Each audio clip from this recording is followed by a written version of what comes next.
Sa tuktok ng burol ng Baguio na tinatawag na Dominican Hill, ay may isang gusaling puno ng kababalaghan. Marami ang nagsasabing may mga sigaw rito sa gabi, mga ligaw na anino na naglalakad sa koridor, at mga iyak ng bata na malapit sa fountain. Hindi ito kwento lang mula sa pelikula. Ito ang kwento ng Diplomat Hotel. Isang gusaling maraming nagtatangkang pumasok, ngunit madalang lang ang nakakalabas ng buo ang kanilang isipan. Sinasabi nila na ang mga pader ng Diplomat Hotel ay may itinatago, mga alaala ng sakripisyo, pagdurusa, at mga sigaw ng nakaraan na hindi pa nalilinis. Ayon sa mga lokal, mga tagapangalaga, mga tao na nakakaranas dito, at mga paranormal investigators, maraming kababalaghan ang nangyayari roon. Ngayong gabi, haharapin natin ang buong kwento, ang madilim na bahagi ng digmaan, mga karanasan ng mga tao, at ang tanong, hanggang kailan mananatili ang misteryo sa loob ng gusaling ito? Kung may mga presensya nga roon, ano ang kanilang mensahe? Nais ba nilang makipag-usap o gusto nilang magbigay sa atin ng babala? Ngayon, simulan natin ang paglalakad sa mga testimonya ng mga taong nakaranas dito at mga dokumentadong trahedya na nangyari sa lugar na ito at kung paano natin uunawain ang mga pangyayaring ito. Sinasabi sa TripAdvisor, may isang grupong umakyat hanggang sa rooftop at habang naglalakad sila sa second floor ay biglang lumamig ang hangin. May isang reviewer na sinasabi, habang naglalakad sila sa loob ng ruins, ay may parte ng koridor na biglang uminit tapos bigla namang lumamig. May isang grupo sa Reddit na habang kumukuha sila ng litrato, nakita nila ang anino ng isang babae sa likod nila. Paglingon, wala. Sa isang episode ng GMA Kapuso Mo Jessica Soho, ginawa nilang subject ang Diplomat Hotel at binigyang pansin ang presensya ng madre na nakuhanan sa isang video. Kasama nila dito si Sir Ed Caluwag. Sa kanilang video, nakita ni Sir Ed Caluwag ang mga pangyayari ng nakaraan, ang mga pagpapahirap sa mga madre at padre, isang presensya ng bata, at ang ginagawang psychic surgery sa isang kwarto doon sa loob ng gusali, kung saan ginagamot ang mga may sakit na umaaktong ipapasok ang kamay sa katawan ng isang tao. May incident noon na nakita si Sir Ed na binutas sa kwartong ito ang tiyan na naging sanhi ng pagkamatay ng pasyente. May mga karanasang pilit mong kinakalimutan pero kahit anong gawin mo ay pilit itong bumabalik sa iyong isipan, lalo na kapag ikay natutulog. Ganyan ang nangyari sa isang traveler na minsang bumisita sa Diplomat Hotel. Noong una, akala niya ito'y trip lang pero nag-iwan ito ng marka na kailanman ay hindi niya makalimutan. Ayon sa kanyang kwento, nagsimula ang lahat sa isang kakaibang palatandaan. Bago pa man sila pumunta sa Diplomat Hotel, nag-check-in muna sila sa isang murang motel. Pero pagpasok pa lang nila, parang may mali na agad. Ang sahig ay may mga tuyong bahid ng pulang parang kalawang at ang pinto basag ang kandado. Parang pinilit buksan dati. Hindi niya ito pinansin. Inisip niyang parte lang ito ng karakter ng lugar. Kinabukasan, umakyat sila sa Dominican Hill kung saan nakatayo ang Diplomat Hotel. Alas 4 ng hapon, halos sarado na ang lugar pero pinayagan pa rin silang pumasok ng gwardya. Gusto niyang maramdaman kung totoo ba ang mga presensya ng mga kaluluwang naroon o sadyang kathang isip lamang. Habang naglalakad sila malapit sa fountain, naramdaman niya ang bigat ng paligid. Ang sa isip niya, dala ng kasaysayan, ang mga paring pinugutan, mga madre at batang pinatay noong digmaan. Pero sa totoo lang, may kakaibang lamig sa paligid hanggang sa mapansin niyang nakatitig sa taas ang kanyang kasamang babae. Nakapako ang tingin sa isang bintana sa ikalawang palapag. Nilapitan niya ito at tinakpan ng mga mata at sinabing, "Ayan,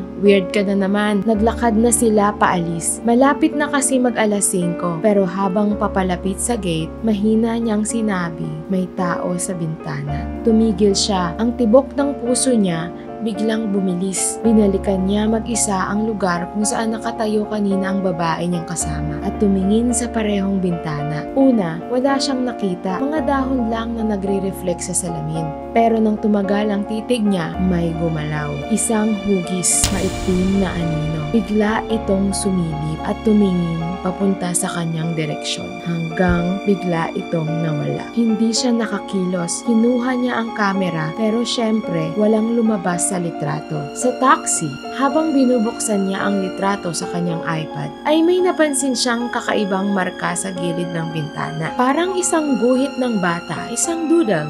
Isang hugis madre na may dalawang mata at isang guhit para sa bibig. Hindi ito edit, hindi ito shadow. Parang naiwan na nakuha sa litrato gamit ang kamera. Kinagabihan, mahimbing siyang nakatulog pero ang kasama niya, hindi.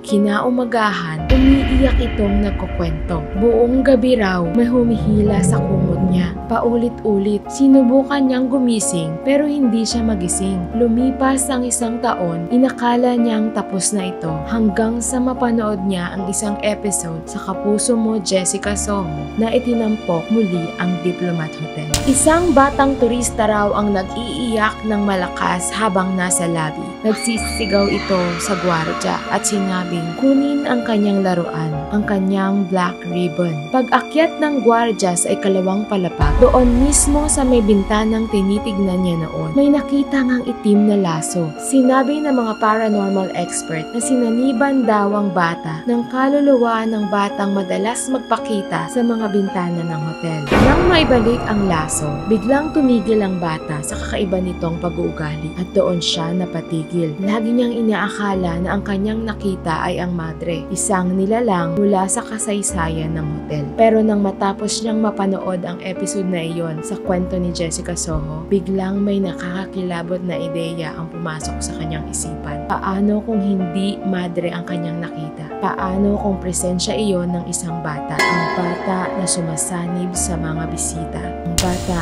na may-ari ng itim na laso. At sa kanya naalala ang doodle. Bakit nga ba isang madre ang mag-iiwan ng isang marka na tila ba'y ginuhit ng isang bata? Bakit parang isang larong biro ang itsura? 2 guhit para sa mga mata at isang linya para sa bibig nito. Para bang inosenteng bata ang gumuhit. Ayon sa isang programa ng KMJS, inalahad nila ang makapanindig balahibong karanasan ng mga taong pumunta dito. Isang grupo ng mga kababaihan ang nagpunta rito. Hindi para maghanap ng multo, kundi para gumawa ng isang dance content.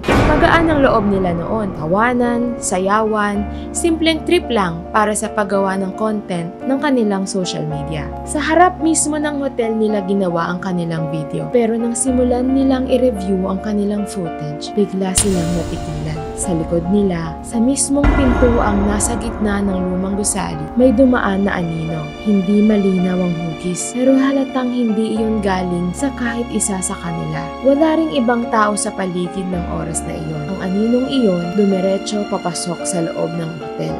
Isa namang pamilya ang dumalaw sa Diplomat Hotel kasama ang isang batang babae at katulad ng marami, kumuha rin sila ng video palibot sa loob ng hotel, lalo na sa fountain area. Habang iniikot ng kamera ang paligid, kita ang mga bintana, ang mga sirang pader at ang katahimikan ng lugar. Pero nang i-playback nila ang video, doon nila napansin ang isang figura sa bintana. Isang madre, nakadungaw at tila nakatingin sa mismong direksyon ng kamera. Duda ang pamilya. Wala namang tao noon nang sila'y magvideohan. Ang imahe ay malinaw. Hindi nila alam kung paano ito lumitaw. Pagkatapos nilang mag-ikot sa loob, biglang nanghina ang batang kasama nila. Namutla at ilang segundo lang, sumuka ito. Walang nakakaalam kung bakit. Wala namang sakit ang bata. Wala rin itong kakaibang kinain. Dali-dali silang umalis at dinala ang bata sa pagamutan. Ngunit sa loob-loob nila, alam nilang may kakaibang enerhiya sa loob ng gusaling iyon. Dahil sa sunod-sunod na mga ganitong pangyayari, nagpasya ang KMJS na imbitahan si Sir Ed Calua para magsagawa ng investigasyon sa loob ng Diplomat Hotel. Pagpasok pa lang ni Sir Ed sa gusali, ramdam na agad niya ang bigat sa paligid. Parang may malamig na hangin na dumidikit sa balat, hindi galing sa panahon, kundi sa presensya ng mga kaluluwang nananatili roon. Habang naglalakad sila sa loob, may mga huni silang narinig. Mga tunog na parang bulong at mga salitang hindi maipaliwanag at hindi galing sa isa sa kanila. Sa bawat hakbang, mas lalong bumibigat ang pakiramdam ni Sir Ed na tila ba'y may mga matang nakatingin kasalukuyan sa kanila at mga aninong sumusunod sa bawat hakbang nila. Sa kanyang pag-iimbestiga, pinakita sa kanya ang mga pangyayari sa loob ng hotel noong ginamit ito noong World War II. Dito, ayon sa kanyang nakita, pinahirapan at pinatay ng mga sundalong Hapon ang mga madre at paring nagtago sa loob. May mga kwento pa ng mga katawan na itinapon sa isang bahagi ng hotel na ngayon ay puro durog at basag na bato na lamang ang makikita. Isang madilim pa na bahagi ng kasaysayan ang isiniwalat ni Sir Ed tungkol sa isang kwarto na ginamit para sa napakaraming psychic surgery na ginawa noon ng isang faith healer. May isang kwarto raw doon kung saan ipinapasok ng manggagamot ang kanyang kamay sa katawan ng pasyente. Na animoy ginagamot niya ito, ngunit pawang palabas lamang. Ngunit ayon sa kwento, isang beses tuluyang naipasok ng psychic surgeon ang kanyang kamay sa tiyan ng pasyente na naging dahilan ng kanyang pagkamatay. Simula noon, maraming naniniwala na nananatili sa mga pader ng Diplomat Hotel ang mga kaluluwa ng mga taong namatay roon. Habang nagpapatuloy ang investigasyon, lalong bumibigat ang pakiramdam ni Sir Ed. Hangin na tila humihigop ng lakas, mga boses na hindi niya maunawaan, hanggang sa tuluyan na niyang hindi kinaya. Itinigil nila ang investigasyon. Sinabi ni Sir Ed na babalik na lamang siyang muli kapag handa na siyang humarap, kapag mayroon na siyang sapat na lakas para harapin ang mga enerhiyang nananatili roon. Makalipas ang gabi, bumalik siya kasama ang isang eksperto sa deliverance. Hindi na sila nag-imbestiga, hindi na sila nagtanong, hindi na sila naghanap ng ebidensya, nagdasal sila. Inikot nila ang buong hotel. Bintana hanggang altar, hagdan hanggang fountain, bawat sulok, bawat pader, ito'y kanilang dinasalan. Ano nga ba ang dahilan ng mga pagpaparamdam at pagpapakita sa loob ng hotel? Ano nga ba ang nangyari noon? Balikan natin ang kasaysayan ng lugar.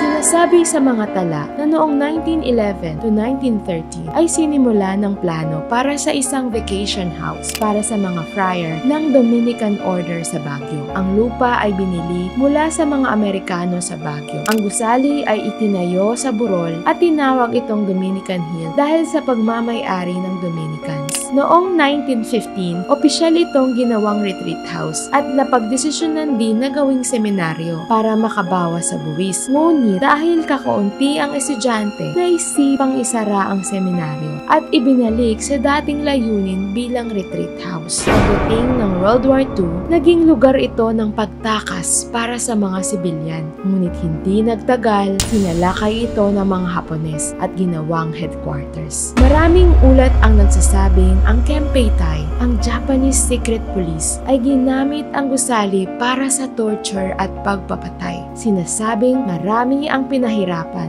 rape sa mga babae at pagputol ng ulo sa mga pari at madre. May ulat din na ilang Japanese soldier na hindi gustong sumuko ay nagsagawa ng harakiri o ritual na pagpapatiwakal sa loob ng gusali. Ang fountain area ay sinasabing pinangyarihan ng ilang maruruming pangyayari. May kwento na sinabi ng ilan na may sanggol na pinatay doon o may mga bata na narinig na umiyak sa gabi sa fountain. Lahat ng ito ay nakadugtong sa alamat at testimonya ng mga taong nakakaranas sa loob nito. Kaya naman marami pa rin ang naniniwala na ang mga pader ng hotel na ito ay may naiwan pa ring sigaw ng nakaraan. Noong April 1945, binomba ang kanang bahagi ng gusali. Nagdulot ito ng malaking pinsala. Pagkatapos ng digmaan, isinagawa ang rehabilitasyon. Noong 1973, ipinasa ang pagmamayari sa Diplomat Hotels Incorporated at pinaayos ang buong gusali bilang hotel. Pinanatili ang arkitekturang dati. Pinamahalaan ito ni Antonio Agapito o Tony Agpawa, isang kilalang faith healer at psychic surgeon. Pero nang mamatay siya noong 1987, nagsimula ang pagkasara ng hotel. Pagkatapos ng ilang buwan, ninakawan ng gusali, nasira dahil sa pagkabulok at lalo pang napinsala dahil sa lindol.